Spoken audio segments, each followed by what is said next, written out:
Como é que está esta profissão tão nobre, tão essencial para um Estado democrático e de direito? Vai mal, Agora sim? vai mal porque não poderia também estar deslocada daquilo que é a condução do próprio país. Ora, por outro lado, ela resiste porque bolsas de resistência no domínio da informação não se deixaram cooptar. São poucas, mas é isso que traz a vitalidade das revoluções. Nunca é feita por milhões, mas uns poucos a iniciam, outras a preservam e outros ainda correm os riscos inerentes, naturalmente, ao exercício tão nobre que é manter a voz, a imagem e o áudio fazendo circular a informação de que os cidadãos carecem. E, Dr. Wino, normalmente o Estado da nossa profissão é muito condicionada ao Estado e à caracterização do Estado. Como é que nós podemos nos enquadrar naquilo que é o nosso Estado? Estamos num Estado democrático, estamos num Estado de direito. O doutor várias vezes já disse que estamos num Estado autocrático. Qual é a caracterização? O que Estado nós vivemos para que possamos efetivamente nos enquadrar como jornalistas? Na verdade, o grande problema de Angola foi o seu nascimento. E se nós tivermos a verificar, na verdade, o defeito maior foi termos nascido não como república, mas como partidocracia. Uma partidocracia cunhada com um popular de Angola.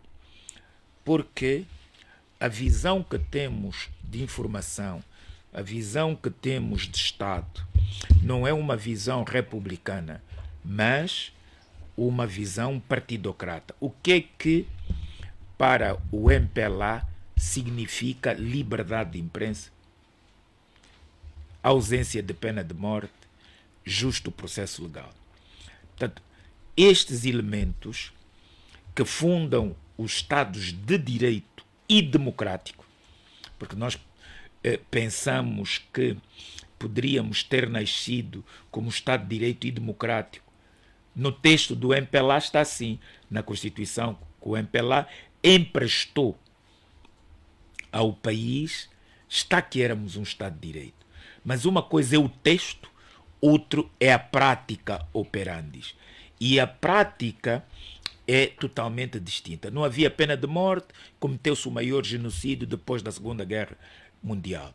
Havia o justo processo legal, mas a inteligentícia angolana, maioritariamente preta, pobre, que tinha-se intelectualizado na luta da resistência, não teve direito sequer a um justo processo legal. A nossa profissão foi manchada no início deste país, quando inclusive fez transmissões de julgamentos em direto. Eu nunca tinha visto isso, mas fez transmissões de fuzilamentos em direto no campo da Revolução. Portanto, e estas pessoas, estes considerados jornalistas, foram inclusive condecorados.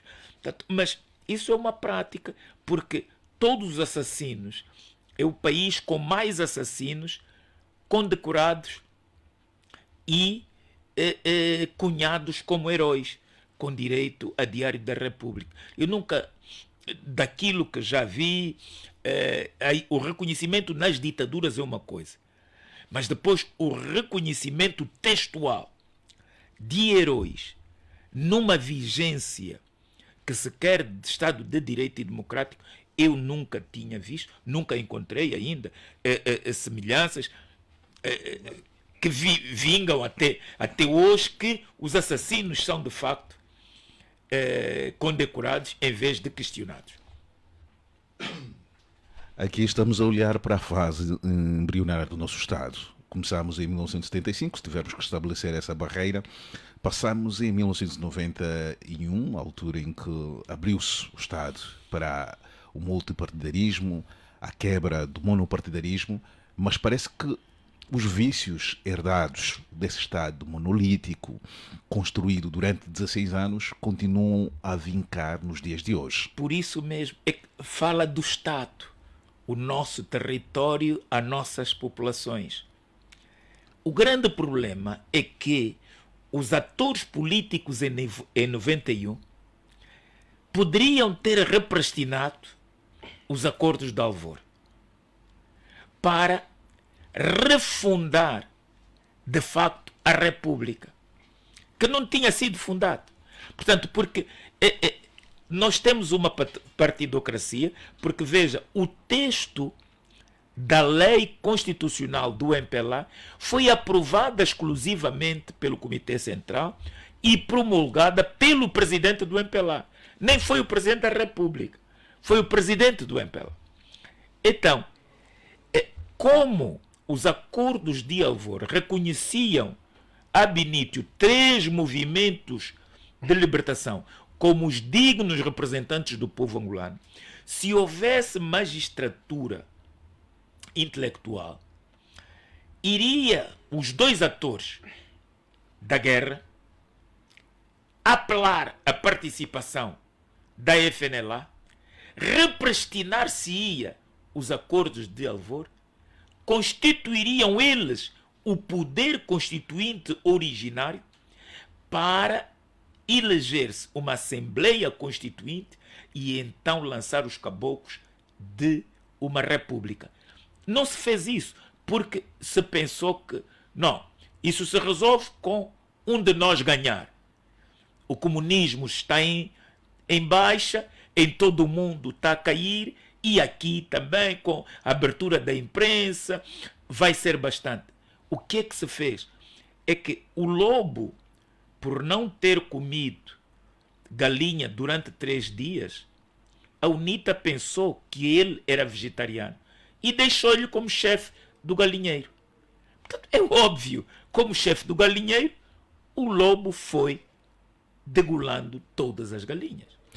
E eu vou perguntá-lo daqui a instante. São os pioneiros também da imprensa privada que acabou por introduzir uma forma diferente de fazer jornalismo e de encarar esta profissão. Se tivermos que olhar, no seu caso particular, a sua história é marcada também por atos revolucionários enquanto funcionário da TPA. Há um programa memorável que fazia parte da grelha da TPA, não durou e ousou em fazer um jornalismo que mesmo atualmente, com o Estado aberto, ninguém ousa em fazer na televisão pública. Qual era o segredo? O problema é quando nós aceitamos ser jornalistas.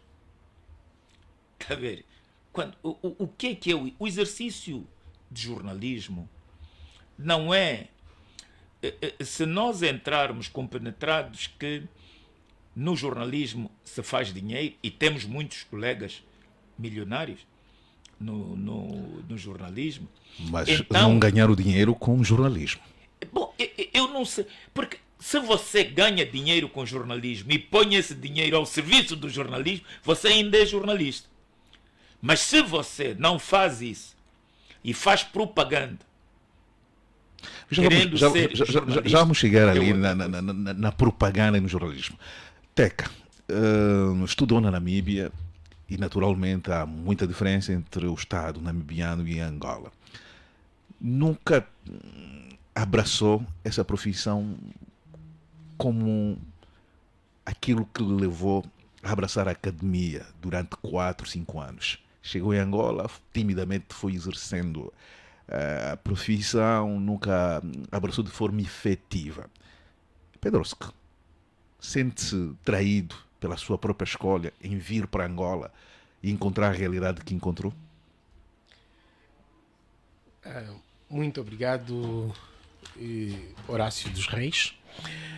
Na verdade, eu senti-me mesmo traído, porque, ao contrário daquilo que eu aprendi na Universidade de Ciências e Tecnologias da Namíbia, em Angola o jornalismo é totalmente diferente. É totalmente diferente. Eu na Namíbia, para além de estudar, eu pude praticar. Eu trabalhei para o jornal semanário Windhoek Observer. Trabalhei, ajudei a fundar um outro jornal que chama-se The Villager. E algo que eu notei na Namíbia é que existe um equilíbrio, pelo menos quanto à remuneração. O ensino do jornalismo a nível mundial, bem dizer, é universal, é o mesmo. Os nossos docentes dizem-nos logo à partida que se escolheste essa profissão, não é para seres rico. Se queres ser rico, estás na profissão errada, porque esta é uma profissão de paixão. Isto faz-se por amor às pessoas, por amor à causa. Mas a diferença em praticar o jornalismo na Namíbia e praticar o jornalismo em Angola é que lá os salários são equilibrados. A pessoa realmente consegue viver do seu salário na qualidade de jornalista. E os bancos fazem, as pessoas conseguem fazer crédito aos bancos. Eles têm um sistema econômico que facilita o profissional desta área. Mas o que eu vi, a realidade que eu encontrei em Angola foi bastante lamentável. Os salários dos jornalistas são baixos. Não se pode fazer nada. O jornalista não consegue sequer trabalhar somente para comer. Porque naquilo que o jornalista ganha, ele não consegue chegar a 30 dias comer de forma condigna. Não consegue. Tem que fazer algo a mais. Então, para além disto, temos também as dificuldades naquilo que é o exercício da profissão. Em Angola, o que se faz é revolução. Por quê? É revolução. Por quê? Porque a comunicação social, a liberdade de imprensa em Angola, o que também não pode ser dissociada com a liberdade de expressão, não? Porque as pessoas têm de ter voz para poder poderem passar na comunicação social. Então, a liberdade de imprensa é bastante censurada, né? Por parte do governo, por parte do partido que governa. Jornalistas são perseguidos. Então, fazer um verdadeiro jornalismo em Angola, porque o jornalista é um cão de guarda. Jornalista é aquele que procura verificar se a governação está a ser feita de forma transparente, de forma a beneficiar aqueles que menos conseguem falar, conseguem se proteger, conseguem exigir os seus direitos. Então, há muitos entraves para a realização desse tipo de jornalismo. Eu encontrei pela primeira vez, quando eu cheguei, aquilo que chamam de jornalismo de desenvolvimento.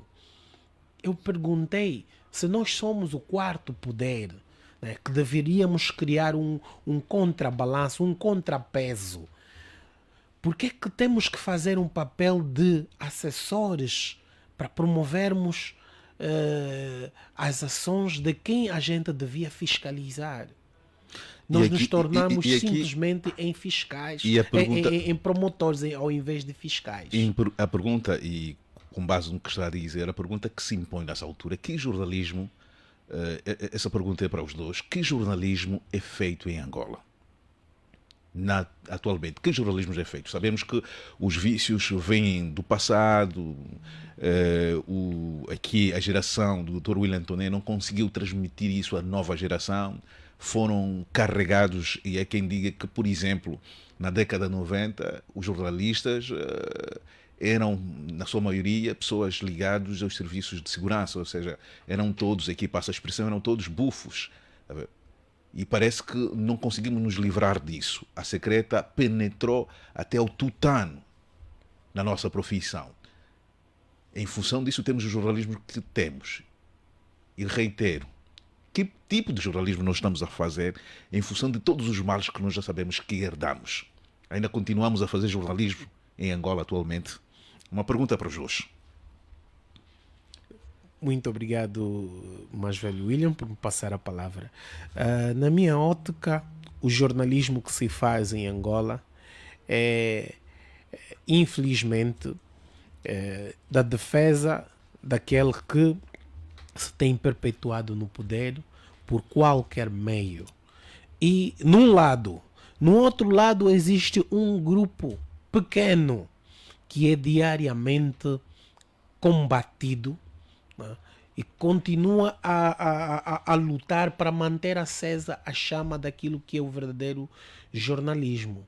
Mas com as dificuldades que nos são impostas, este grupo faz um jornalismo revolucionário, um jornalismo de resistência. Mas o que é isso? Precisamos perceber esse conceito de jornalismo revolucionário. Acho que o jornalismo é jornalismo, tal como disse na sua introdução. O jornalismo dos Estados Unidos, os manuais técnicos, deontológicos, são os mesmos de Portugal, da Inglaterra e os mesmos que nós estudamos em Angola. Sim. Então, quando traz esse elemento jornalismo revolucionário, o que é jornalismo revolucionário? Se é um jornalista incumbe tão somente a verdade, retratar a verdade, a verdade, a verdade. Nós devemos contextualizar as nossas realidades. Não? A realidade do jornalismo nos Estados Unidos ou na Namíbia é diferente daquilo que é Angola. Em Angola não existe liberdade de imprensa. Então o que é que existe? Aquele que o que é que tenta... existe? O que é que existe? Está a falar de jornalismo revolucionário, está a dizer que não existe liberdade? Sim. O jornalismo revolucionário é tentar, apesar dos entraves, exercer a profissão à letra. Porém, existem as dificuldades impostas, as perseguições, as prisões, as agressões. Tudo isto no exercício dessa profissão, que impedem com que a pessoa exerça a função devidamente. Ainda fazemos o jornalismo com um certo medo, com uma certa autocensura, porque temos uma censura maior. O ambiente em que se faz o jornalismo em Angola é um ambiente em que o jornalista tem de pensar duas vezes, mas existe um pequeno grupo que tem coragem. Por quê? Vamos nos questionar quais são os órgãos de comunicação social em Angola que não estão sob controle do governo, do partido no poder, o MPLA. Quais são esses? São poucos. Podemos contar, eu acho que nem sequer passamos de 5. Não passamos de 5. Então, o jornalismo que se faz em Angola é maioritariamente um jornalismo, né, pelos órgãos que são controlados pelo MPLA. Então, são que maioritariamente o jornalismo que favorecem o contexto e dessa caracterização. O nosso contexto é marcado por um jornalismo partidário. E eu aqui depois vamos entrar naquilo que o jornalista William também queria já introduzir sobre a questão da diferença entre propaganda e jornalismo. William Toné, atualmente em Angola é feito o jornalismo, estamos a fazer jornalismo. O que é que estamos a fazer? O que é que existe em Angola? Olha, entre fazer jornalismo e ser jornalismo, eu digo a todos aqueles com quem trabalhei, porque aprendi isto, não só dos manuais, mas como da própria vida prática, que quando a gente tem a veia de jornalismo, exerce-a mesmo nos terrenos mais adversos. Quando faz alusão ao tempo do Partido Único, nós ousamos fazer um programa no tempo do Partido Único. Não havia liberdade de imprensa. Não havia multipartidarismo.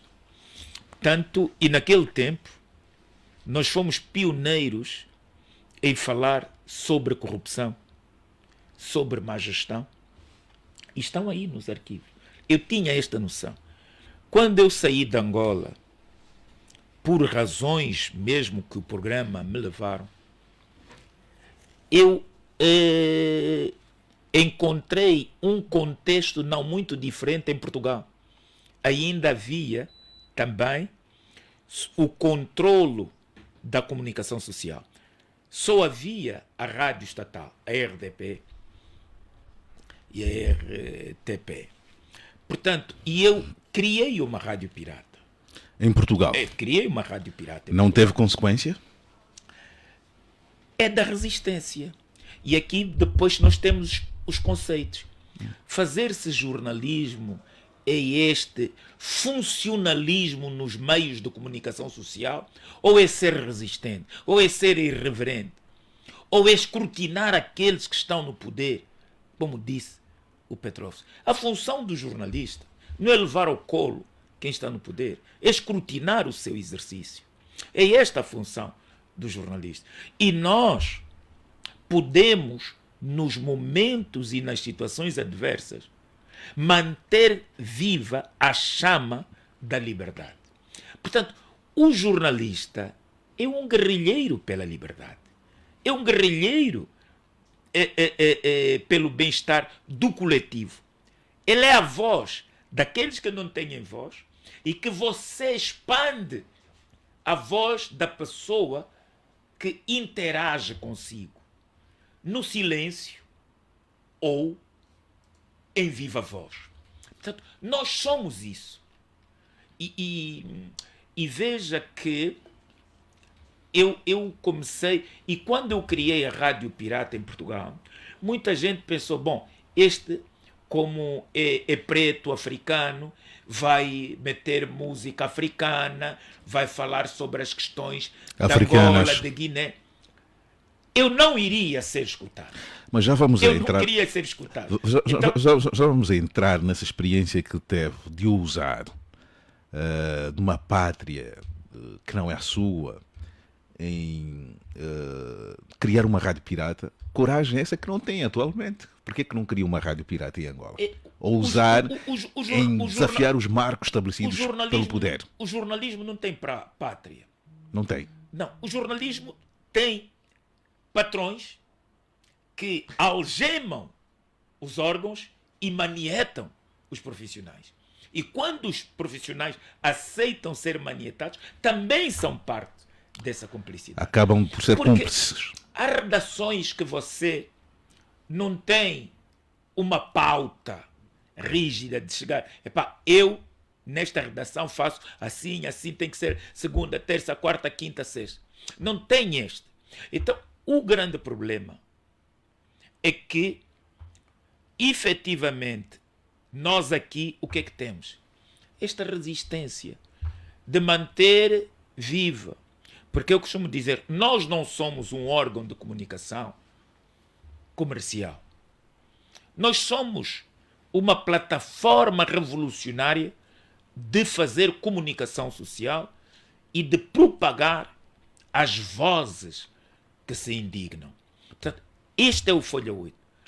Nós, numa comparação com as igrejas, as pessoas quando vão à igreja pagam dízimo, sendo pobres. E eu digo... O seu jornal não tem já assinantes. disse ao Pedrovski, olha, não tem assinantes. Nós somos a única igreja que nós é que damos dízimos aos nossos fiéis.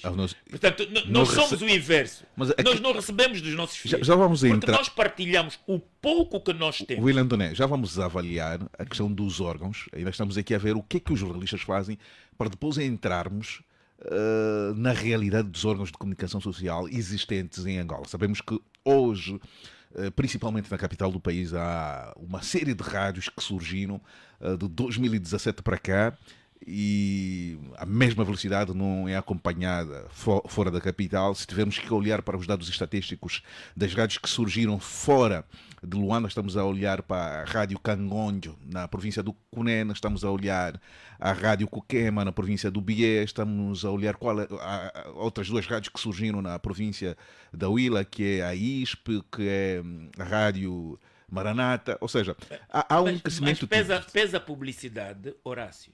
São rádios ou espectro radiofone? É preciso distinguir. Então cabe fazermos fazer uma distinção. Porque, quer dizer, fazer uma distinção você cita uma rádio que o patrão não tem noção, ele tem noção do que é falar com o gado e transporta essa linguagem de gado, não é? Para a rádio. Para a rádio. Mas já vamos, então, já vamos chegar ali. Frequência. É uma frequência. Eles recebem uma frequência para impedir, efetivamente, o surgimento de rádio. De rádios. Ora, vamos lá ver. O Pedrovski, incompatibilizado com o Folha 8, por que é que não tem direito a ter uma frequência? Dizer, é isto que ele disse. Ele tem um banco no país onde se formou que disseram que nós libertarmos e que era a continuação da nossa luta, que está mais avançado anos-luz do que nós. Ele com o seu diploma pode ter acesso a um financiamento bancário. A um crédito bancário. Para dizer, pronto, eu fico aqui nessa tribuna, ou eu também vou usar esta tribuna, e não havendo incompatibilidade, nós somos parceiros. Não é possível isto. Já está a adiantar o debate, porque esse é um aspecto que eu depois vou colocar mais adiante. Nelson Sum, seja bem-vindo. É a primeira saudação ao nosso auditório. A partir de casa, mas as novas tecnologias facilitam a promoção desses debates à distância. Seja bem-vindo e bom dia. Bom dia, Horácio dos Reus. Bom dia, William Toné e ao Pedrovski Teca. Bom dia aos rádio ouvintes da Comercial Despertar. Nelson, aqui a introdução já foi feita pelo William Toné e pelo Pedrovski, mas não quer demais rebobinarmos esta cassete, chegarmos ao ponto de partida. Que visão tem do jornalismo que é feito em Angola? Bom, por acaso esse é um debate secular entre nós, mas penso que o jornalismo angolano não se difere do aspecto ou da visão que se tem hoje do país, das instituições públicas e conforme a sociedade está constituída. Temos as mesmas debilidades.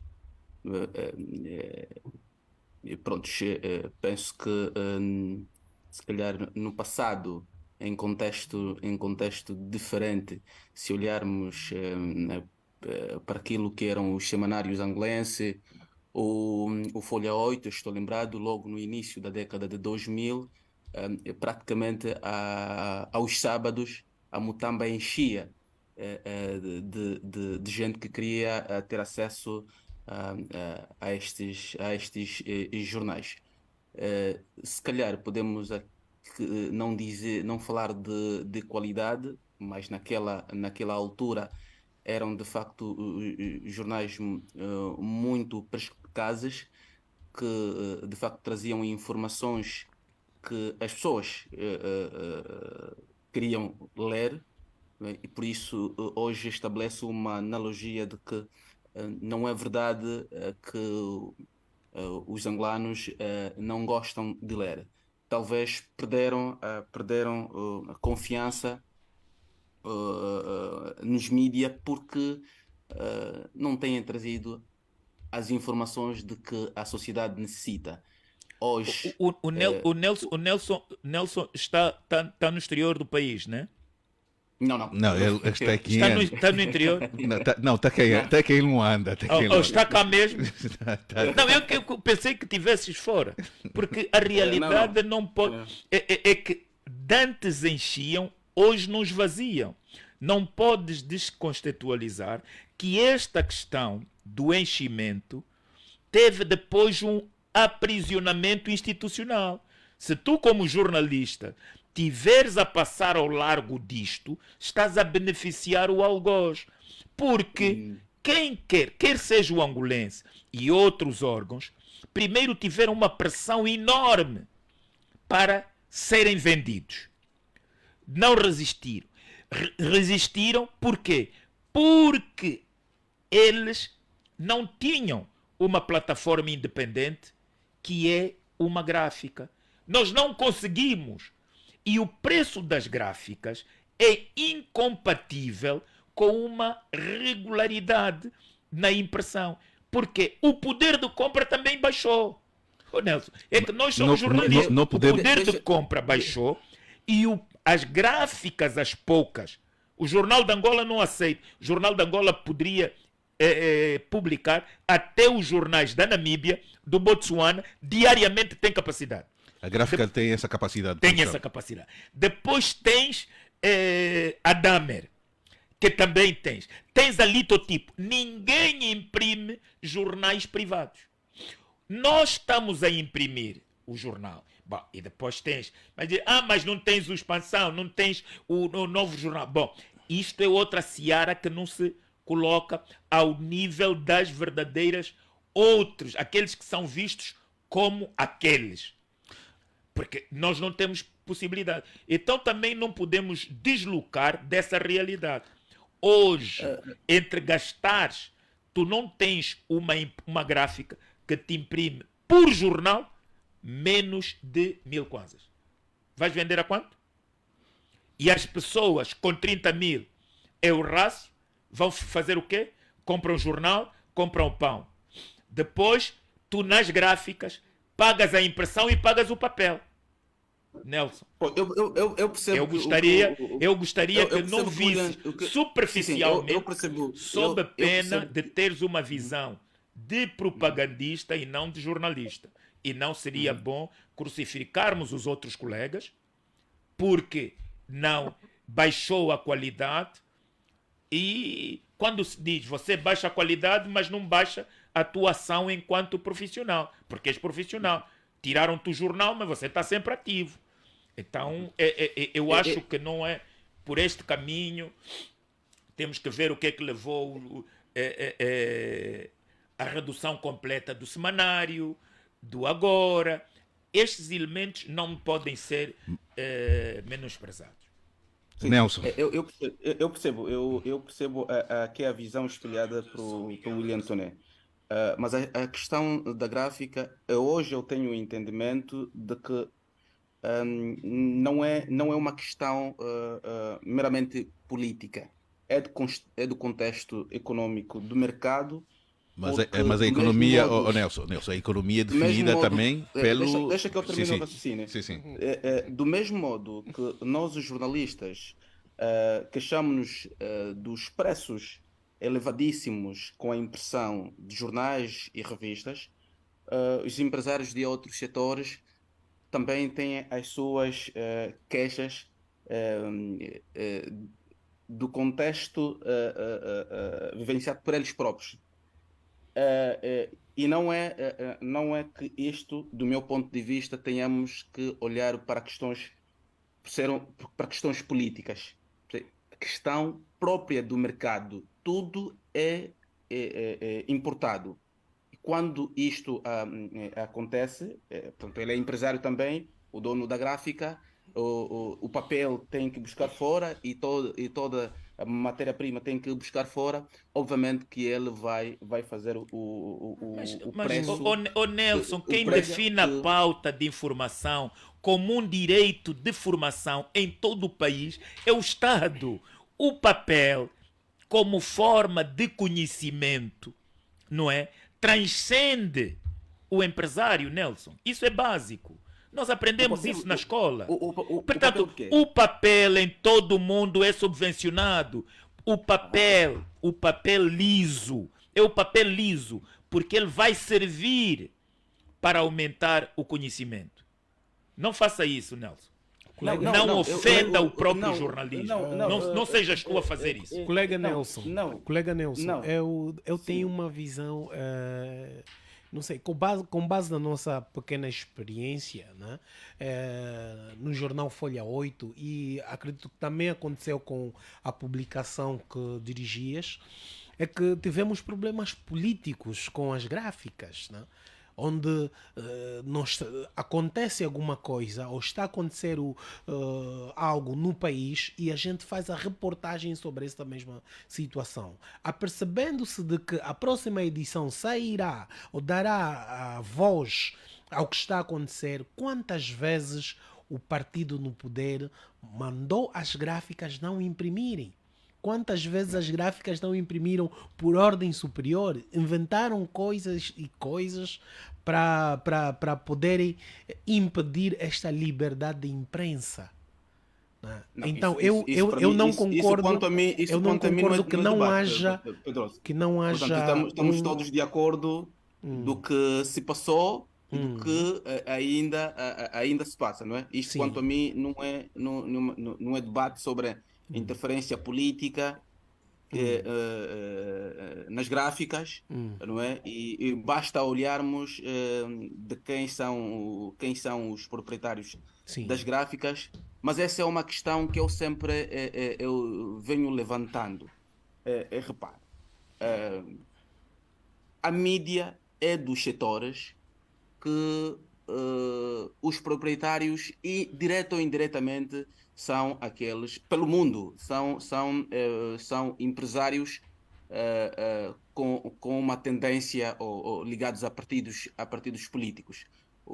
Podemos ir para Portugal e olhar quem é o dono da SIC, da TVI e de outros órgãos de comunicação social. É um meio que não dá lucro, mas que dá poder e influência. Mas não é político. Olha que a CMTV, a Correio da Manhã, acabou de ser comprado pelo Cristiano Ronaldo. Não. Sim. O que acontece... O Pinto Balsemão fez escola, mas fora do governo. Já não era, nem ligado ao PSD. Assim que foi o órgão que mais malhou no PSD, sendo o Pinto Balsemão o seu presidente honorário. Um dos fundadores do PSD. Mas é algo que temos que perceber a sensibilidade dos meios de comunicação. Isso. Os nossos políticos, Pinto Balsemão, tem a sensibilidade sobre a importância de um meio de comunicação, social. Este elemento, Nelson, é verdade. Nelson, este elemento que é introduzido no debate faz-me também colocar na mesa para a vossa reflexão e para, sendo pessoas que lidam, e aqui temos 12 empresários também, para além de serem jornalistas, são empresários. O Nelson é detentor de um jornal, o William Toné é uma revista, mas já foi detentor de um jornal também que foi à falência, que é o Correio do Sul. Acho que não foi a falência. Só teve 2 ou 3 edições e desapareceu do mercado. Porque a gráfica deixou de imprimir. E como é que estás a contradizer? Não estou a contradizer. Eu não estou a contradizer. Eu estava aqui a elencar que existem questões que é meramente de cariz político e outras que é de mercado econômico. Olha, Nelson, aqui é uma confusão. Desculpa, Nelson, desculpa que tenho de lhe perguntar. Não estaremos aqui a fazer uma confusão quando separarmos o poder político do poder econômico? Não estou. Eu estou a falar de mercado. De mercado. Mas as questões do mercado para o nosso país são definidas por questões políticas, ou Nelson? O que eu estou a dizer é, vamos lá, o preço do arroz sobe porque o comerciante vai dizer que o combustível subiu, que o imposto está caro. Não, é o político. É o político que determinou. São as políticas do político. Mas a nossa questão... A tua questão, tu estás a dizer que tu, como jornal, não conseguiste. Era um problema econômico teu. Tu ganhavas 10 e gastavas 30. É isso. E depois, como a gráfica subia, então tu tinhas uma má gestão. Havia uma certa incompetência de tua parte, porque aí estás a chamar muito a atenção o problema econômico e o problema político. Quem determina o aumento do preço é o político que aprova as leis para aumentar os impostos. Nelson, quando tu tens dispositivos da Unesco, não é? E da própria Constituição, que falam sobre o direito à educação, o direito à informação. Como é que tu vais informar ou vais educar uma criança se o caderno estiver a 1000 kwanzas? Quem é que vai na Ganda comprar que tem lá o maior número de meninos? Na verdade, não podemos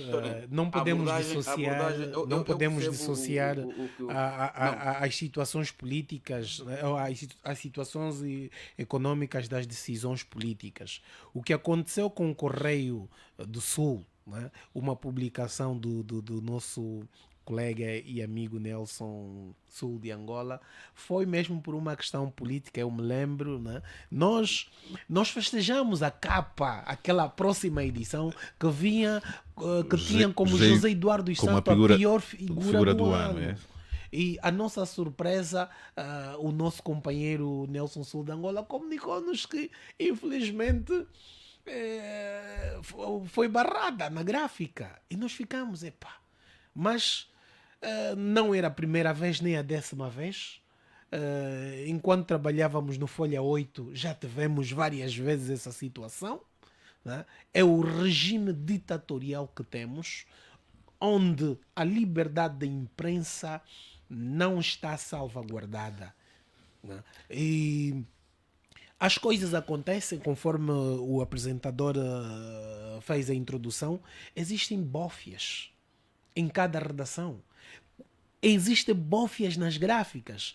Antes do jornal chegar às ruas, os órgãos de comunicação social, os jornais enviam o PDF para as gráficas imprimirem. Esses PDFs são partilhados lá nos centros do poder. E eles decidem, não, esta edição vai avançar, esta não vai avançar. Nós tivemos casos em que as gráficas, não sei se foi por distração, imprimiram as edições. Mas, postas na rua, quando nós fizemos a distribuição, fomos informados pelos nossos revendedores de que apareceram uns senhores que compraram todas as edições. Imagina, 1 ou 2 pessoas vieram com carrinhas e recolheram todas as cópias dos jornais postas a circular. Existem N maneiras que o governo, liderado por MPLA, tem feito para poder abafar a liberdade de imprensa em Angola. E não podemos mesmo, em nenhum momento, dissociar as consequências das situações econômicas com as decisões por aquilo políticas. Que estão a dizer, podemos concluir que a estratégia definida para o país no ramo da comunicação social está a vincar. Ou seja, o MPLA é uma estrutura bastante inteligente que definiu para Angola um perfil do tipo de jornalismo que deve ser feito no nosso país. Eu penso que o MPLA apostou, mas esqueceu-se de uma realidade, a nossa idiosincrasia. A nossa formação, aquela que impulsiona as bolsas da Angola Profunda, tem uma leitura oral, uma biblioteca oral. Agora, veja quantos órgãos funcionam no Sul, onde, em princípio, a batata deveria ser mais barata. Está a ver? Quer dizer, não tem nenhum. Quantos jornais existem no Norte? O Folha 8, de 20 mil, passou a 500. Quer dizer, e nós, todas as semanas, temos essa edição por assinantes e quando quisermos subir, temos que dizer ao novo assinante, você vai comprar o jornal a este preço, que é o preço da gráfica.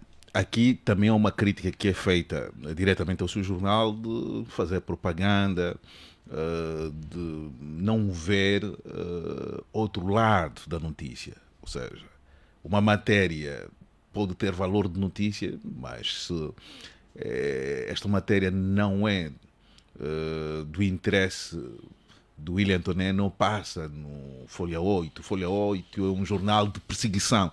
Vamos entrar na questão na perseguição dos jornalistas, ou seja, é um jornal que promove a calúnia, que promove a difamação, que acaba por... Mais outra ação, já agora. Várias outras. Olha, como é que encara essa crítica que é feita diretamente ao trabalho que é feito pelo seu jornal? Bem, porque é de covardes e energúmenos. Eu tenho aqui um jovem. Pergunta quantas vezes eu vou para a redação e digo que esta matéria não passa. Não há ninguém que passou no Folha 8. Ninguém. Porque, vê, até político, já há dias passou uma... E eu acho que o Horácio está inspirado numa carta abjeta que passou aí do Abel Chivucuvu. Eu nunca... As pessoas estão... Eu estou há 48 anos a dar rosto à minha indignação na política ativa, aqui, no Reino do Leão. Nunca escrevi, me escondi por pseudônimo, nunca deixei de me afirmar, fui preso, saí, tive na televisão, fiz o que fiz, está aí, público. Ora, as pessoas dizem, o coisa tem notícia e vai extorquir. Tem que ser os jornalistas que trazem. Eu não posso ser omnipresente, omnisciente, estar em todo o sítio. Então, eles são o veículo. Depois, eu se hoje vou extorquir num general e amanhã no ministro, eles depois saem do governo. Então, eu é que faço a extorsão e os outros é que são apanhados a refrigerar dólares nas caixas térmicas. Quer dizer, não é um contrassenso. É possível eu ser o mais inteligente, mais perto de Angola? Que vou extorquir aqui, não vou passar aqui, vou censurar. A vitalidade do Folha 8. Você vê que as plataformas do Folha 8 têm. E eu, olha, vou só... Para ver que há uma vez que nós estamos na relação. E o Petrovski disse, diretor, você até está a perder uma série de seguidores. Como assim? Pô, eu tenho aqui isto, aqui. Não. Diretor tem que fazer assim. Pá. Porque eu não sou o tudólogo. Eu só quero é que o Petrovski me traga uma matéria e com acutilância. Se alguém aparecer que o Folha 8 faz censura, não trabalhou no Folha 8.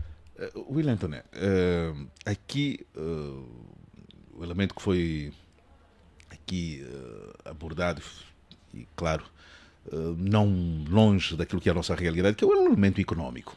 Muitos de nós temos medo de exercer a profissão por uma questão de sobrevivência. Uhum. Como é que consegue sobreviver? O William Toné não faz parte da classe daqueles indivíduos que não têm...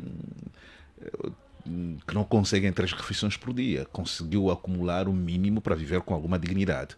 Sendo um indivíduo bastante crítico ao regime, como é que consegue sobreviver? E essa pergunta também vou lançar para o Teca, que acho que fugiu da profissão, e o Nelson, como é que conseguem sobreviver fazendo um jornalismo que contraria a estratégia de quem governa o nosso país? Olha, primeiro, a minha solidariedade ao Nelson, com tudo que ele possa ter vivido, porque é assim, um país sério, quando vê um jovem como o Nelson, resiliente, é para quero formar um jornal, num segmento importante do país. Ali o Sul é a bolsa do país. E ele cortado é terrível. Como é que se faz jornalismo? Eu aprendi muito na televisão. Tive bons mestres que me davam no coco todos os dias e pelo mundo fora. Aprendi muito na Voz da América, muito mesmo. E nos órgãos que eu passei, eu estive na base, fui um dos pioneiros, não fundador, mas um dos pioneiros, do único jornal que foi cooperativa com sucesso em Portugal. O Novo Jornal, éramos o segundo semanário em Portugal, e depois transformamos-nos em Visão. O projeto Visão vinga até hoje em Portugal. É uma cooperativa de jornalistas. É verdade que depois se vendeu uma parte aos suíços, porque vieram com dinheiro. Como é que nós, se quisermos fazer uma revolução, com a experiência de todo o nosso passado, de Angola, nefasto, podemos resistir? Então, era possível contar com os bancos? Não. O que é que nós aprendemos quando crescemos na mata? A cozer. E o que eu ganhei na Voz da América, investi, porque nós criamos uma primeira produtora de vídeo. Nós fomos pioneiros a exportar notícias para o estrangeiro, áudio-vídeo, no momento que era difícil. E quando começamos a ver que era difícil, mesmo a nível, nós criamos uma empresa de limpa-fossas. Depois, eu tenho uma empresa de construção e decoração africana, com sede na Zâmbia. Nós trouxemos aqui os jangos, nós é que Então foi obrigado a apostar noutras áreas para poder sobreviver. Exatamente. Temos a Willeu. É verdade, a família cobra-me que o Folha 8 gasta. Porque perde dinheiro com Folha 8. Não produzimos $1, mas fizemos tudo para aqueles que estão ali. Eu digo, eu não tenho jornalistas, eu tenho guerrilheiros. Não tenho jornalistas. Eles cumprem tudo aquilo que devem e tenho guerrilheiros. Não há fechaduras, não há cofres secretos, não há reuniões secretas que eles sabem que o diretor chega na redação e impõe uma pauta. Nelson, como é que consegue sobreviver? Um dos obstáculos para se fazer jornalismo de verdade, cumprindo com todas as normas, tem a ver com o obstáculo económico. Muitos de nós temos medo de falarmos a verdade porque senão vão nos cortar o nosso pão. O Nelson agora optou em produzir uma revista, fugiu do jornal, agora está numa revista. Como é que consegue sobreviver? O lado económico não tem pesado para não fazer um jornalismo irreverente, capaz de pôr em causa os interesses de quem está no poder? Nelson?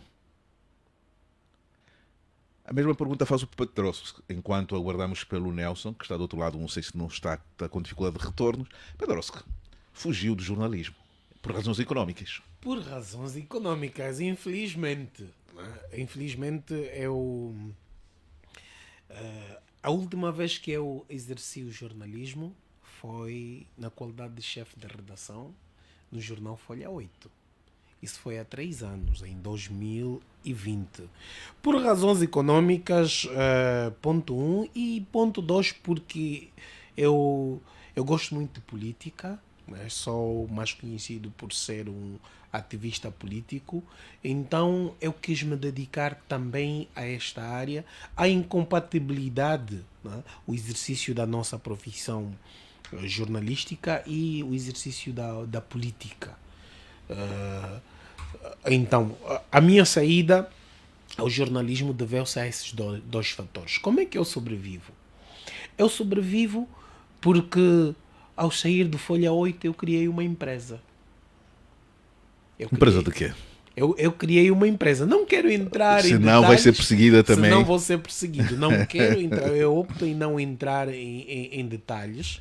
Mas para um país em que os serviços de informação são sofisticados, sim, conseguem monitorar milimetricamente a vida do cidadão, não acha que é perca de tempo esconder aquilo que é a sua fonte de sobrevivência? Os serviços de segurança têm de fazer o seu trabalho. Eles vão fazer ou têm feito, acredito que já fizeram. Mas nós não podemos, conforme o meu mestre William Toné ensinou-me, entregar o ouro ao bandido. Nós não podemos facilitar. Mas a verdade é que, sendo crítico né, crítico da desgovernação deste país, as portas me são fechadas diariamente. Eu passei por experiências difíceis quando cheguei a Angola, vindo da Namíbia após 6 anos lá. Eu procurei emprego. Trabalhei durante 6 meses no ex-jornal Agora. Infelizmente não tive um bom desfecho lá. Trabalhei 6 meses sem salário, fiquei com promessas, e até agora o meu ex-diretor Ramiro Aleixo, com documentos assinados, ainda nunca me deu os tais 6 meses De salário. de salário. 5 meses de salário. Temos tudo assinado, mas até agora nunca honrou este lado, né? E eu procurei posteriormente o emprego num outro órgão de comunicação. Já em 2015, 16, eu comecei a trabalhar no jornal Folha 8, né? Trabalhei durante 4 anos, mas vi-me obrigado a embarcar no mundo empresarial E abandonar e a também, profissão. e também na política. Não, mas agora também E também na seria política. justo que não ficou sem receber. O pouco é bom que se Não diga. temos dívidas no Folha 8. O Folha 8 não tem dívida Não tem para dúvida. comigo. Não tem. Nelson, como é que consegue sobreviver neste contexto em que a economia é usada como um instrumento de chantagem para não se fazer um bom jornalismo no nosso país? Aqueles que ousam em fazer jornalismo pagam caro. São impedidos de sobreviverem e de viverem com alguma dignidade.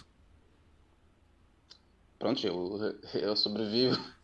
Eu tenho sobrevivido com as dificuldades que qualquer um de nós tem atravessado, quer sejam políticas ou não. Tenho sobrevivido, pagando as minhas contas com dificuldades, mas tenho sobrevivido. Acho que é isto.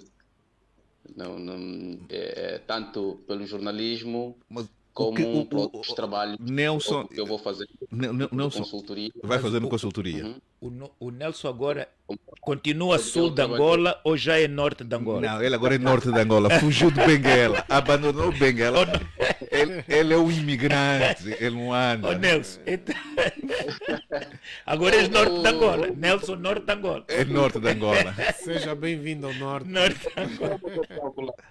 Como deve calcular que professores catedráticos que queixam-se de que o salário não é compatível, nós assistimos o ano passado e também foi até este ano a greve dos professores do ensino superior. Portanto, em todos os setores da vida há dificuldade, os profissionais queixam-se. E o jornalismo não é algo à parte. Nós temos é que e às vezes aqui não é uma questão propriamente política. Há meios que pagam o salário de miséria, não é? Pagam ao jornalista 40, 50 mil kwanzas, e não é o poder político que diz que tem que pagar este salário ao jornalista. Nelson, jornalista temos princípio. aqui a pergunta que se Ô coloca. Nelson, se temos eu mercado de quero ir publicidade. trabalhar contigo se tu pagas mais. Porque se tu Olha, para pagares mais tens que ter receita. A pergunta, vocês os dois, os três Tens até que são ter empresários. Os três são empresários. Não, Porque qualquer profissão que a gente adota agora, vê uma coisa. Nós tínhamos uma política que era de constituição de empresas mistas. Há um decreto do tempo de 38 anos. O 38 anos disse que para se investir em Angola, queremos investir 38 anos estamos a falar de José Eduardo dos Santos. É isso mesmo. Porque os ouvintes poderão não perceber esta tirada aqui do mais velho William Toné. E há 6 anos disseram que o estrangeiro poderia vir a 100%. Ora, se o Pedrovski esteve na Namíbia, tem uma mais-valia, conhece um namibiano que quer investir, vindo com o Pedrovski, alia-se, o Pedrovski no primeiro ano, no segundo ano, depois encontra essa lei. O sócio do Pedrovski vai-lhe remeter para uma condição inferior à que o Pedrovski estava antes da sociedade. Porque o Pedrovski faz expectativas, está a trabalhar com alguém e depois tem um governo que, não pensando em Angola, diz não, o estrangeiro pode investir a 100%. Ora, isto é não pensar no desenvolvimento do próprio país. E nós ficamos mais debilitados. É que todos os dias fecham empresas de angolanos porque eles têm um monopólio, uma máfia do arroz, do açúcar, do papel, das tintas, das lapiseiras. Você não compra lapiseiras onde você quer. É eles. E depois, nós vamos por esta Luanda fora, vimos que nós não podemos achar que somos tão incapazes, que não conseguimos manter uma papelaria. Não. Entregamos o país. E eu já disse que eu estou prestes a morrer. Vou deixar uma procuração irrevogável ao meu bisneto para lutar contra os colonialistas que estão a ocupar esta terra. O seu bisneto já existe? Por isso é que eu vou deixar já irrevogável para eles. Eles têm... Porque eu, como avô e bisavô, fui para lutar contra um colonialismo. Eu hoje tenho que fazer contas para comprar cadernos. E sou eu, não o Pedrovski. Tenho que fazer contas para comprar caderno para as crianças. O kit vende-se nos colégios. Os colégios são dos colegiais. Os colegiais estão todos ligados. Isso tudo... Estamos a dizer que esse é um Estado mafioso. Promove o analfabetismo. O nosso Estado promove o analfabetismo. Aquilo que o Nelson Sul de Angola disse agora é verdade. Como é que um país, um PhD, estamos a falar do PhD, o vencimento de um PhD é 348 mil kwanzas. É o responsável de uma cátedra atualmente na universidade. Atualmente estamos a falar de $300. 300, exatamente. Mas, veja, um incompetente, considerado salafraio, por ser branco, estrangeiro, porque nós temos os nossos brancos, poderiam optar... Não está a promover a xenofobia. Não. Nós temos os nossos brancos. Porque se é o complexo de alguns assimilados negros, não são pretos, negros, tem que ver que Angola é um país multirracial. Ora, você vê o doutor Fortes, não é? Onde é que ele está hoje? Com os problemas que nós temos. O doutor Fortes foi obrigado a emigrar, está em Portugal, é diretor do Instituto de Doenças Tropicais em Portugal. Está a ver? E as pessoas podem dizer, não, ele foi por ser branco. Não, ele é o nosso branco. Foi porque aqui não lhe reconhecem, não lhe dão condições. E ele chegou, ele fez um concurso público, e ele não foi lá por ser branco. Ele participou num concurso internacional. O finalista dele é o diretor da Universidade de São Paulo, da Faculdade de Medicina, é que perdeu para um angolano. Portanto, nós temos aqui, o homem da TAG ganha 68 milhões de kwanzas. Sabe quantos? Dá para pagar quantos? 200 professores PhD universitários. Eu tinha vergonha de dizer que dirijo um país assim. 200 professores PhD. PhD. 200. Se o salário for de 500 mil... É uma empresa que tem rendimentos, é uma empresa, apesar de ser pública... Tem complexo e tem assassinos. Acha que porque quem dirige a TAG, como é que está? Não está com um sentimento de inveja, William? Eu inveja? Do senhor que ganha 77 milhões. Só o invejoso, só se for incompetente. Porque eu não posso. Eventualmente ele faz um trabalho que nenhum angolano Ninguém consegue fazer. Os aviões estão a cair, aluga aviões. É uma máfia de ladrões. É uma máfia de ladrões aquilo. É uma máfia de ladrões para prejudicar Angola. Você já viu como é que está a TAG? Quem hoje tem vontade de viajar na TAG? Você já viu como é que está a TAG? Larápios foi apanhado um colombiano, traficante de drogas. Se fosse eu, estava 20 anos na cadeia. Ele deram-lhe 24 horas para abandonar o país. Ele não é culpado, é o governo que aprovou que ele fosse contratado e fosse pago naquele valor. Por isso é que, como jornalista, tenho a minha indignação. Eu não posso apoiar uma administração da TAG incompetente. Se é branco, convoquem todos os brancos de Angola, todos os mulatos de Angola, todos os pretos de Angola que tenham competência. Façam 1, 2, 3 concursos. Publiquem em editais. Gostaria de ganhar também 60 milhões? Rácio. Gostaria também de ganhar 67 milhões? Não, eu tenho que ser honesto. Não aceitaria. Não aceitaria. Não. Porque eu faço as coisas com paixão e tesão.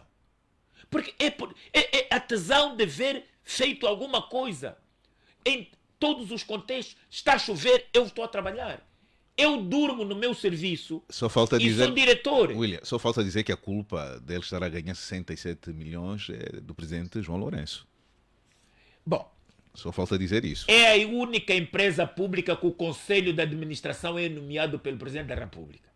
E uma das coisas que o Presidente da República tem que fazer... A Rádio Nacional, a TPA também, os especiais são nomeados pelo Presidente da República. Uma das coisas que o Presidente tem que fazer, no caso de uma companhia de bandeira, né, é saber quanto é que este homem estrangeiro vai ganhar. Para eu estimular amanhã angolanos a também quererem e com capacidade ter. Agora, quem tem, diz, 5 milhões de militantes, não tem um militante com capacidade de estar na TAG, é um partido falhado. Se o partido é falhado, está a falir o Estado. Mas não é esse o moto do nosso tema. Eu gostaria de acrescentar algo, né? Uma experiência que eu trouxe da Namíbia, porque eu presenciei isso lá. Eles têm aquilo que se chama de Black Economic Empowerment. Estás a ver? São políticas que visam equilibrar ou dar oportunidade àqueles que outrora eram marginalizados. Então, na Namíbia, para além desta distinção que se faz entre os brancos que outrora colonizavam os pretos, né, dá-se alguma oportunidade, porque os brancos eram favorecidos outrora. Esta lei vem equilibrar. Né? Para além desta lei, existem outras leis que são gerais, não importa se és branco ou preto ou mestiço, né? Existem leis gerais que defendem o namibiano. O que está a acontecer aqui, esta é a grande diferença que eu vejo entre a governação do ex-presidente José Eduardo dos Santos e a atual governação, né, do presidente João Lourenço, é a valorização do angolano. Olha que com todos os defeitos, governava mal o ex-presidente José Eduardo dos Santos, mas ele transformou militares, generais em empresários. Ele criou uma elite angolana, uma oligarquia, né? Uma oligarquia de angolanos. Mas nós estamos a ver que as portas do país atualmente foram escancarados para o estrangeiro, né? Não estamos a ser não estamos a ser xenófobos, mas a verdade é que o angolano, eu não quero que fujam a verdade daquilo é que o angolano tem de ser valorizado, tem de ser priorizado. Na sua própria terra. Como é que é retratada? Como é que é retratada a realidade do nosso país, a realidade econômica, social, política, pelos nossos jornalistas, Nelson Sul de Angola? É pintada um quadro que corresponde à verdade ou é falseada essa verdade? Como é que o jornalista se comporta diante da realidade política, econômica, social? Como é que nós nos comportamos? Essa é uma questão que eu não posso responder. Não posso responder pelos outros, mas responda por ti. Responda por ti, mas podes avaliar aquilo que é feito pelos outros, Nelson. Não, sob pena de eu encarar-me como sendo perfeito, mas não é isto. Então, Eu acho que como é que eu tenho consciência de que aquilo que, por exemplo, se olharmos para questões salariais, e é impossível fazer, ou Nelson, quase Nelson, a minha impossível, pergunta, termos. Nelson, a minha pergunta é a seguinte: como é que é retratada a nossa realidade política, económica e social pelos jornalistas? É retratada com verdade ou é Ok. falseada? Ok, como é que é retratado? Não, Sim. não digo retratada de forma pintada, ou de forma aprofundada, tal como desejaríamos. E eu explico esses dois campos. Aprofundada porque tudo tem que ver com acesso à informação. Os jornalistas publicam em função da informação de que dispõem, não tendo, obviamente, outros dados de que gostariam para completar a informação, publicam aquilo que têm. E também aqueles que, por questões também de natureza política, e porque todos não somos iguais, não temos a mesma coragem, publicam, obviamente, em função do que o dono do órgão, desde que permita que publique. Tudo isto é uma questão de contextos, e de personalidade de cada jornalista. Não podemos também descurar, e eu estava a falar aqui a questão salarial, não podemos descurar que Nós já bom. falamos da parte salarial. Então, aqui, no seu ponto de vista, a verdade é contada como ela é. É Não, a isso? verdade é contada como. Repare, eu Sim, dei sim. um exemplo, e não podemos fugir a isto, e não podemos fugir a este debate, e não é também uma questão, tudo que acontece de mal na mídia tanto pública ou privada, devemos pôr aos ombros do poder político. Há questões que Aqui são também há a meramente da responsabilidade dos jornalistas. Sim, é responsabilidade do jornalista, é responsabilidade do patrão, porque um jornalista que ofere 50 mil kwanzas não vai pedir que esse jornalista seja investigativo. A investigação, Custa caro. a Tem preço. investigação requer tempo, requer uma maturidade, não é? Que o jornalista sai de casa e vai fazer uma investigação, e a esposa liga para ele que falta a fralda do bebê, e ele não tem dinheiro, e está a fazer uma investigação de milhões. Obviamente, se o sujeito investigado chegar à mesa e dizer: olha, tens isto aqui, ele vai, obviamente, o jornalista, a fazer uma introspecção das suas dificuldades financeiras, se vale a pena avançar ou receber. Ô Portanto, Nelson, eu acho que quando os jornalistas, Nelson, quando meu os jornalistas jovem, ganham bem, Nelson, meu sim, jovem, eu trabalhei na TPA e fiz 2 programas de maior audiência. Não sou eu que digo, são as estatísticas. E eu era o realizador mais mal pago e trabalhava com muita paixão. Fiquei 3 meses a ser desinfetado no hospital militar, numa das maiores reportagens, e que me valeu quase a morte. Não é assim. O caráter, porque tu estás a definir 2 coisas. Há jornalistas e políticos que se distinguem. Uns têm valor, outros têm preço. Portanto, isto é como não podermos trabalhar em ditaduras, nem trabalharmos por causa do preço. Quem trabalha com cifrões, como tu estás a definir, tem preço. O jornalista que não trabalha com cifrões tem valor. Portanto, não é verdade que porque tu estás a fazer um trabalho de investigação, e eu fiz muitos por este mundo fora, e nunca pus a questão, porque senão tu não cobres. Tu achas que aquele jornalista, nosso colega, que hoje está na frente de Gaza, ele está a pensar no coisa? Aquele nosso jornalista que perdeu a mulher e os filhos todos em Gaza, estás a dizer que ele, por estar ali, estava a pensar no dinheiro? Não faz isso, não. A missão do jornalista, obviamente, não pode ser equiparada ao que ele ofere.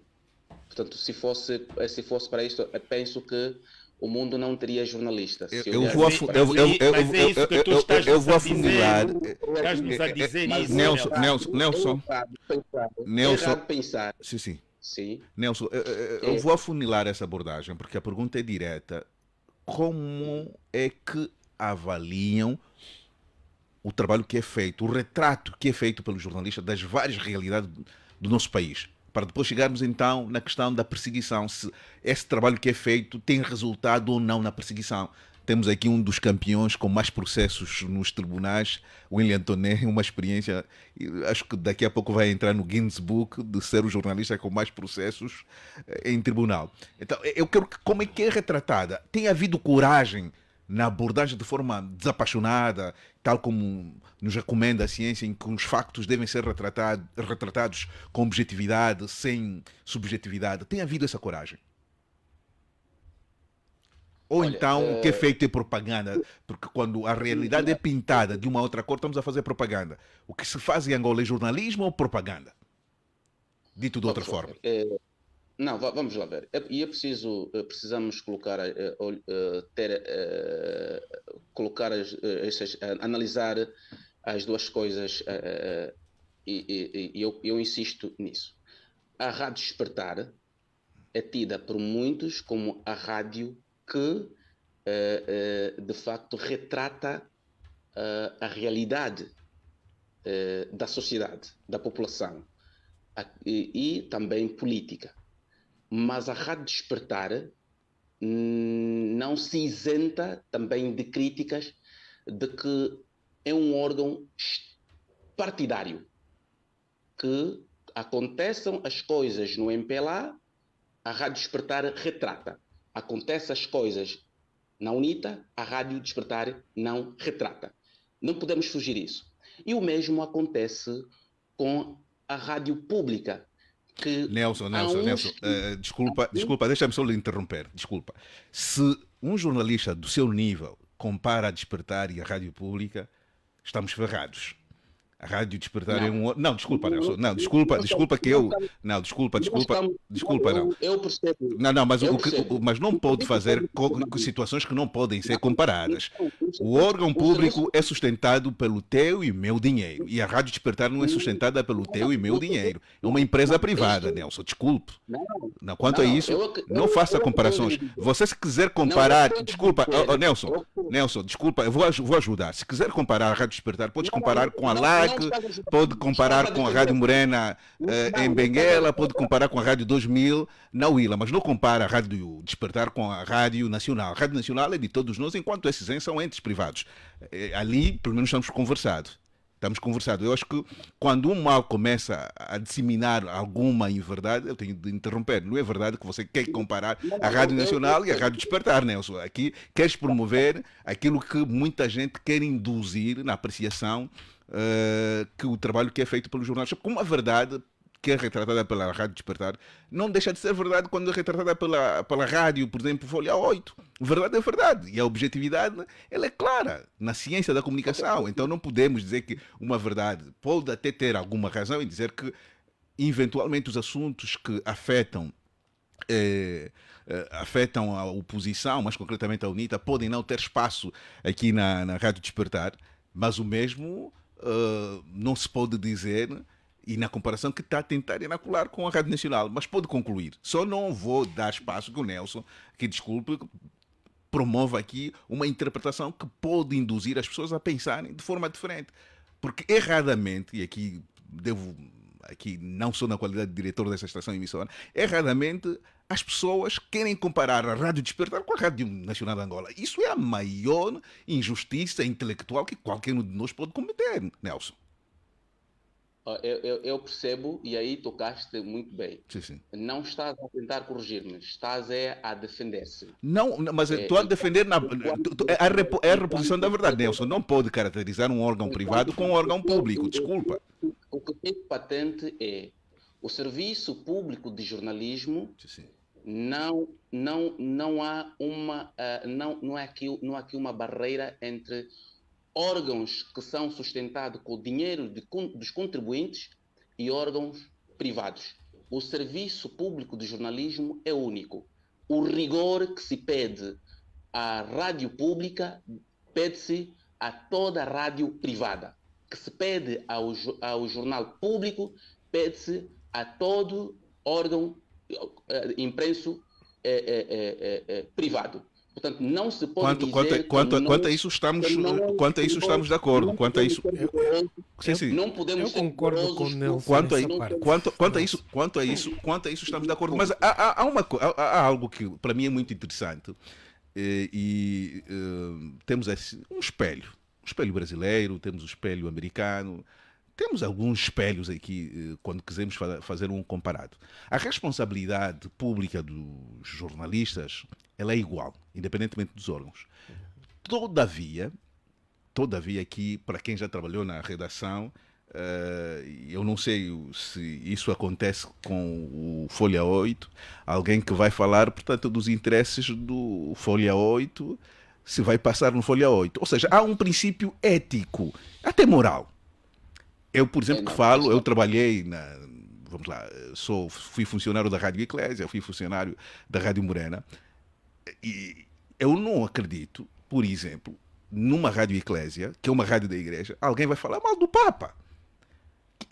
O que faz aqui depois, esse elemento da ética e do vínculo, até de empatia que os órgãos têm que ter, é só superado e vencido com a diversidade. Mas para um órgão público já não se coloca esse problema, porque o órgão público é de todos nós. Então, aqui há alguma diferença que se essas diferenças não forem colocadas, Horácio, desviam o sentido. Um momento, Sr. Nelson. Desviam o sentido. Horácio, diga-me com objetividade. Os estatutos da Rádio Despertar dizem que ela é da UNITA? Nunca foi da UNITA, né? Porque ela é da Academia Politécnica. E por que o que se passa dentro da UNITA, a Rádio Despertar, não aborda? Mas esse é um assunto que está em questão, mas já abordamos várias vezes. E eu tenho até coisas gravadas aqui de questões da UNITA que nós tratamos. Mas esse não é um tema em debate. O que estava a dizer, se quer inacular aqui e trazer a Rádio Despertar, estamos à vontade, podemos debater isso sem problema nenhum. Só não temos muito tempo. O espelho que me pedes é exatamente isto. Okay. Nós temos também que dar a mão à palmatória de que a realidade do jornalismo angolano é muitas vezes... Não é angolano, não seja injusto. Essa é uma realidade mundial. A interferência política não é só o MPLA que interfere. Existem coisas que é própria do jornalista que se autocensura, porque fica com a ideia, não há nenhuma vitrina na Rádio Despertar que não se pode falar, retratar um assunto que vai contra os interesses da UNITA numa vitrina da Rádio Despertar. Mas aqui, Nelson, desculpa, vou lhe interromper mais uma vez, que este não é um mote do nosso debate, mas quer efetivamente insistir nesse argumento. Se quer insistir nesse argumento, eu vou dizer... Se falar da rádio, se falar da Rádio Nacional, se falar do Jornal de Angola, o Horácio não me vai dizer que não é o mote do nosso debate. Não, Nelson, a caracterização, e aqui eu estou... Nelson, desculpa que tenho de lhe interromper mais uma vez. Quando você confunde conceito, depois deturpas a compreensão das pessoas. É só isso. Se estamos de acordo em que o princípio basilar da nossa profissão é igual para todos, mas por outro há os modus operandi que fazem alguma diferença. Quem é jornalista sabe disso. E o próprio Nelson, no próprio seu jornal, Se eu tiver que falar, me contrata, tiver que falar de ti, naturalmente você não vai permitir que aquilo passe. E isso estamos a dizer você como dono, efetivamente, do jornal. Como um órgão privado. Os órgãos privados, Nelson, os órgãos privados, deixa-me só terminar. Os órgãos privados têm uma caracterização própria dos órgãos públicos. É por esse motivo, por exemplo, a Inglaterra resolveu isso com a BBC, que é sustentada por todos os britânicos e tem uma caracterização muito diferente. O Pedrosco também estava a dizer que é verdade essa questão da caracterização. Sim, sim. Não, é o seguinte, a explicação de que o filho não pode criticar o pai na sua própria casa, isso define, isso explica tudo, né? Explica tudo. Mas eu concordei com o Nelson precisamente porque os ensinos do que é o jornalismo são universais. Né? O exercício do que é o verdadeiro jornalismo também são universais. Né? E o nosso trabalho de investigação jornalística não podem ser definidos com base no volume de investimento que é feito e por quem é feito este investimento. Pronto. A questão ética que apontaste é que praticamente dá a explicação nisso. Não se pode morder a mão que nos alimenta. Mas aqui o problema... Desta é a resposta que o Nelson... Completamente. Mas aqui... Que o Nelson não está a entender, mas eu entendi a princípio. Mas né? há uma coisa também. Quer dizer, não há nos órgãos uma independência total. Absoluta. Em nenhum órgão no mundo. Sim. É a ética e a consciência do jornalista no órgão que o move no seu exercício. Sim. E nós temos que reconhecer que nós atualmente estamos a viver um dos piores momentos da mídia mundial. Quando falamos, mas lá fora, não tem hoje nenhuma mídia mundial. As maiores cadeias têm exemplo a dar àqueles que eles consideravam da mídia do terceiro mundo. Há sempre uma inclinação. Não, porque, vê, como é possível, nós estamos a retratar uma guerra. Eu sou jornalista de guerra. Você não pode colocar 1000 câmaras naquele buraco. E o plano vai ser igual. E estamos a ver isto agora na guerra da Ucrânia. Estamos a ver qual é o comportamento que eles tiveram. Foram buscar imagens da Somália, passou imagens da guerra, do conflito angolano, como sendo de uma vila bombardeada pelos russos na Ucrânia. E toda a mídia mundial passou. Ora, nós vimos que eles refriaram agora pela forma como os leitores, ouvintes e telespectadores foram reagindo à guerra da Ucrânia. Eu gostaria Porque nós cortamos, inclusive, canais como os russos. Mas a pergunta sincera, sim. Como é que nós retratamos? Essa pergunta que cada um de nós devia responder. E nós retratamos mal. E o retratar mal está numa imagem que vale por 1000 palavras. Recentemente,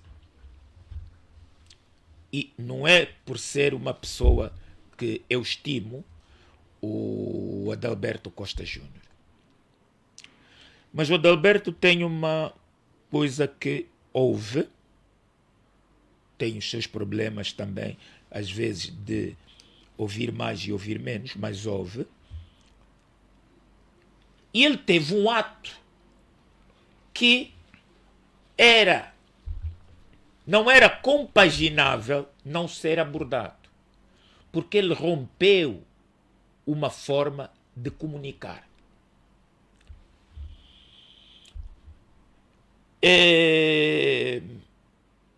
Impedido legalmente de se pronunciar sobre um dado documento. Legalmente ele foi proibido. pelo presidente e foi buscar legitimidade. E reagiu. E nós podíamos começar só a notícia por aí, entre a legalidade e a legitimidade. O presidente disse que ninguém mais poderia fazer, porque aquilo era uma competência sua. E o Adalberto vai buscar a legitimidade no artigo 45 da Constituição. E vai para o meio da Angola Real. Isto tem que abrir todos os telejornais num país. Gostemos ou não do Adalberto, foi o maior furo comunicacional que nós tivemos. Se há... Eu vejo agora personalidades do ano. Estou a ver assassinos que estão na lista para concorrer como personalidades do ano. E este homem resistiu ao 13º Congresso, resistiu a este impedimento e vai para Angola Real, que está com uma sombrinha ao lado que lhe deixam apanhar chuva, que é os poços do PIB do país, abocanhado por uns, e a miséria que está ali retratada. O jornalismo é essa sensibilidade. Passamos isso. Eu só respondo a tua pergunta com isso, mas agora não me interessa se o Adalberto é Daudita, não é Daudita. Pedro, queria acrescentar. Eu quero acrescentar que não se deve fazer a comparação entre a Rádio Despertar, que é uma entidade privada, né, quanto aos assuntos de quem é o proprietário, com a Rádio Nacional de Angola, porque a Rádio Nacional de Angola somos todos nós. Paga-se com dinheiro de todos nós.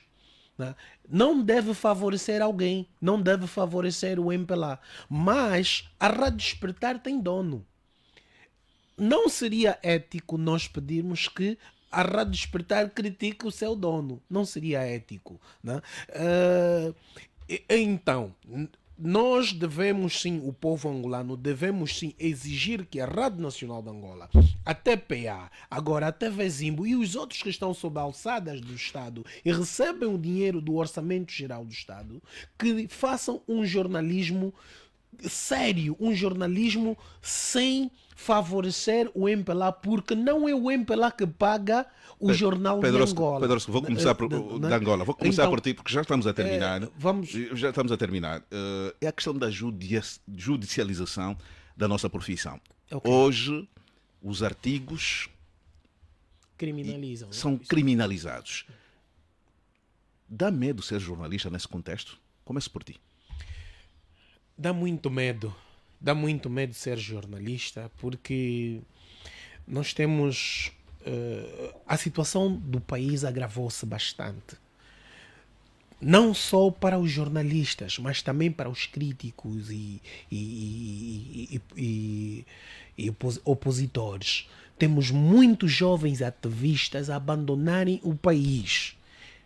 Isto é bastante grave. Nós estamos a ver um retrocesso nos ganhos da pequena democracia que a gente, os pequenos ganhos que a gente foi conquistando nos últimos anos.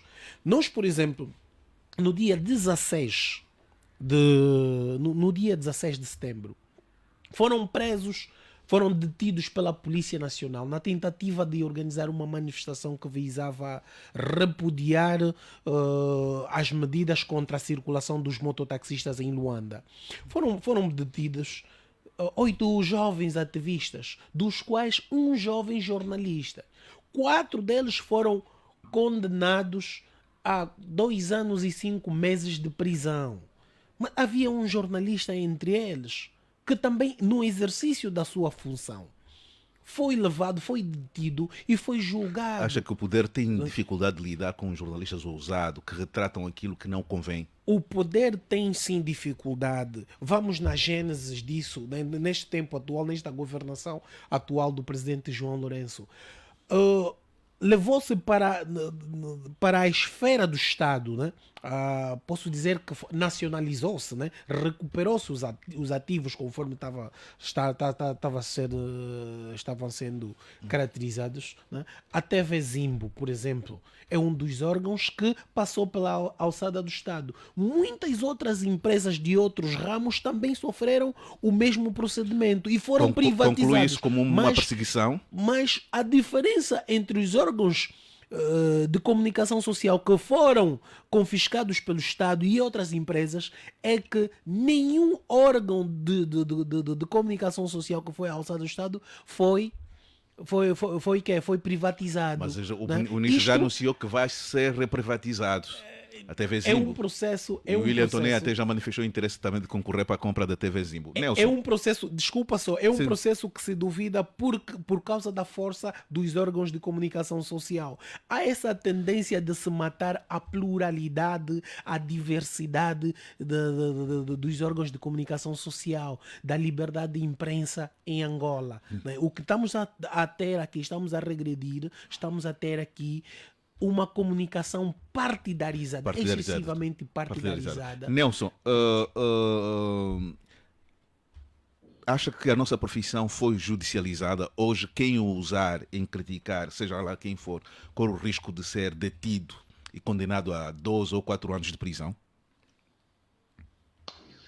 Bom, eu penso que, no geral, os legisladores ainda não perceberam que, ou quem ainda tem o poder político, ainda não percebeu sobre a importância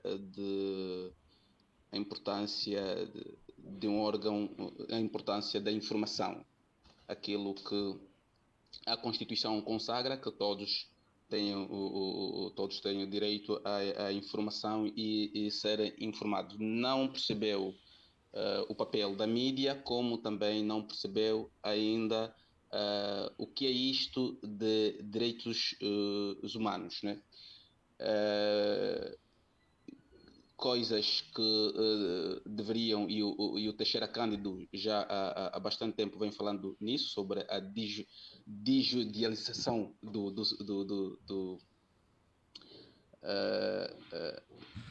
da atividade jornalística, sim.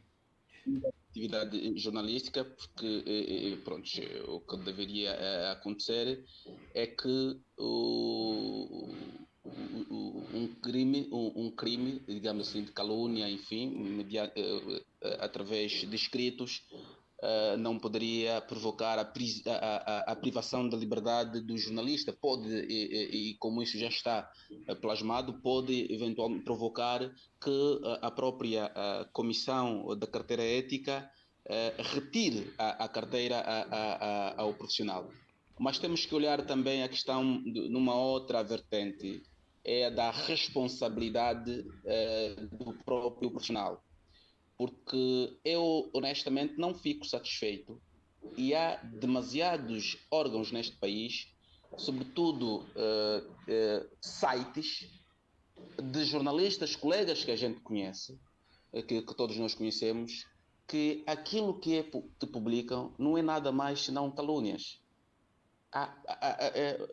Dedicam-se, obviamente. Eu honestamente, eu já vi um meio a escrever que o dirigente tal Panina é corrupto e Panina. Assim, nesses termos. Nesse universo também há um mau jornalismo. É um mau jornalismo, não que é uma questão... acaba por facilitar a judicialização. Nelson, se não for para dizer o colega e o órgão, também não é ético você está a generalizar. A aflorar. Teve coragem de falar da Rádio Despertar, também tem que ter coragem de citar esse órgão. Quer dizer, é um exercício, não é? Então, como já estás a dizer que a judicialização, eu não posso ser misturado com esse que tu conheces, não é? Então temos que começar a chamar os bois pelos seus nomes. Não, do mesmo modo de que há políticos bons, também há políticos maus. Há jornalistas maus. Exatamente, as jornalistas Nelson, maus. Nelson, Eh, Nelson, vou ficar por aqui consigo, porque daqui a pouco vamos dar 30 segundos a cada um, nos restam tão somente 3 minutos. William Toné, ele dizia que daqui a pouco vai entrar no Guinness Book como o jornalista com mais processos. Será que é pelo mau jornalismo ou pela ousadia que tem assumido no exercício da sua profissão? Eu costumo dizer que nós fizemos jornalismo. Eu costumo dizer que dificilmente nós fizemos calúnia. Agora, nós não somos os tudólogos, não somos os melhorologos, não somos. Mas por que é tão Agora, processado? Por que tem tantos processos? é porque as pessoas tentam tudo para calar. Acha que está a ser E nós perseguido? temos- Acha que está a ser perseguido? Eu não sei. Eu sei é que aquilo que recebo. Agora, nós vamos ter agora, neste mês de novembro, provavelmente mais um processo que foi intentado pela juíza veneranda, conselheira jubilada, Luzia Sebastião. Não, é um processo recambulesco que não lembra o diabo. Até o diabo tinha e tem dificuldade de interpretar. Por quê? O Folha 8 titula uma matéria que é da responsabilidade de alguém, Maria Luísa Abrantes. A Maria Luísa Abrantes diz que quando foi detida como vítima do 27 de maio, e eu sou solidário porque também sou vítima do 27 de maio, que encontrou no Ministério da Defesa e lhe acusou a veneranda juíza Luísa Sebastião. E nós publicamos. E publicamos o que já era Do domínio público. corriqueiro nas redes sociais. Quando fomos abordados pela senhora e pelo marido, que até temos uma relação familiar, ouvimos e publicamos. Cumprimos aquilo que diz o jornalismo. Entretanto, depois, a senhora intenta uma ação. Sentiu-se lesada. Intenta uma ação. Depois de nós termos cumprido aquilo que é jornalismo, intenta uma ação, não contra o Folha 8, mas partindo, ela que é juíza, com base na presunção. Porque parte do princípio que o artigo foi escrito pelo William Toné. Ora, é óbvio que o William Toné iria para o tribunal. Por quê? Porque todo o artigo, diz na lei, não assinado, existe a responsabilidade do diretor. Do titular do jornal. O diretor iria ou delegaria alguém com competência para o representar, mas sempre ele iria ser chamado. Ora, como é que se comete esse erro? Como é que se põe mais um processo besta? William Toné, já vamos em próximos. É um caso que nasceu agora e naturalmente teremos tempos de fazermos abordagem mais detalhada. Eu não poderia estar aqui. Sim. É que o processo, o meu advogado mete. Mas não podia estar aqui por quê? Porque fez já vou explicar rapidamente. Sim. Um requerimento para instrução contraditória. O tribunal não aceitou. E ato contínuo, ele pede o processo à confiança. O processo não é dado à confiança porque extraviam o requerimento. E houve uma sessão de julgamento que eu não fui notificado, o meu advogado não foi notificado. E mais a queixosa, ofendida, também não se fez presente. Mas a decisão recai para mim de ser conduzido no dia 1 pela polícia. Tinha que ir arrastar-me de casa para ser presente ao tribunal, e o meu advogado uma informação. A ela que também é principal interessado, que não apareceu, não houve nada. Então, nós já sabemos o que é que vai sair. Por uma linha negra não passou esse final de semana na cadeia. Fiquei à espera que me fossem buscar, não sei se era problema de combustível, se calhar o carro da polícia não vai patrocinar o combustível. Pedro Oscar, 30 segundos, conclusão da nossa conversa no Falar Direto. Em suma, eu tenho a dizer que estamos a regredir, né? A liberdade de imprensa em Angola está a regredir. Não há, bem dizer, está-se a matar a pluralidade dos órgãos de comunicação social. O exercício da profissão em si está extremamente difícil. Criminalizou-se as ações dos jornalistas, né? Isto é quando se comete algo, né? Alguma calúnia, alguma difamação, criminalizou-se isso. Isto é perigoso, né? Nós não estamos o país não está a caminhar para aquilo que nós desejamos, um país né? Um país democrático e de direito. É uma realidade infeliz que não sairá bem, né, no fim do mandato do atual presidente. Eu acho que o meu apelo vai para o próprio MPLA e o presidente João Lourenço para rever essas práticas, né, que no fim de tudo não lhe cairá bem. Possa ser que o presidente não esteja aí por causa da idade, né, mas o seu legado, tem os filhos, tem que preservar, faça bem as coisas, corrija as coisas. Já passou dos Obrigado. 30 segundos. Nelson, 30 segundos para fechar a sua participação neste debate.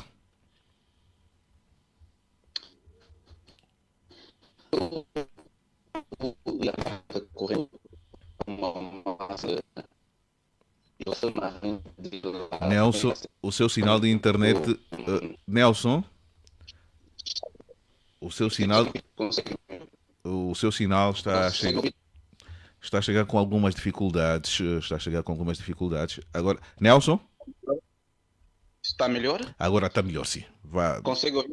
Perfeitamente. Pode concluir. 30 segundos para então finalizar a sua participação nesta edição de hoje do Falar Direto. Ok.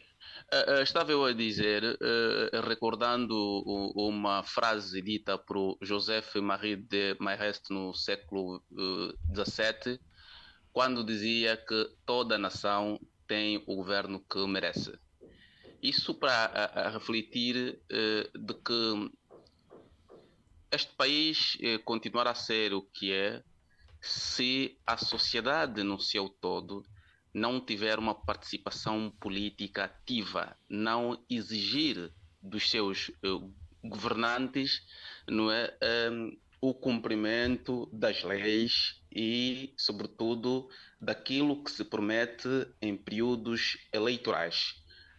E porque a democratização deste país não será feita, não será alcançada através dos jornalistas.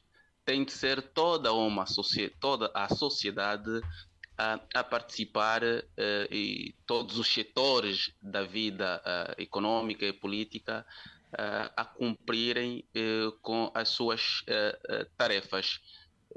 Porque, como já se disse, não há uma nação em que o governo é corrupto e a sociedade ou o povo é honesto, ou a sociedade é corrupta e o governo é honesto. Portanto, muito obrigado, Nelson. 30 segundos mesmo. Já rompemos 3 minutos do espaço do noticiário. O William Toné também 30 segundos para finalizar. Há perseguição ou não em Angola dos jornalistas? Como nota final. Há perseguição de jornalistas em todo o mundo, mas em Angola é escandalosa. Existe efetivamente uma perseguição abjeta e nós nesta hora devemos efetivamente solidarizarmos também e mandarmos um abraço aos nossos colegas de profissão que estão a cobrir os combates que ontem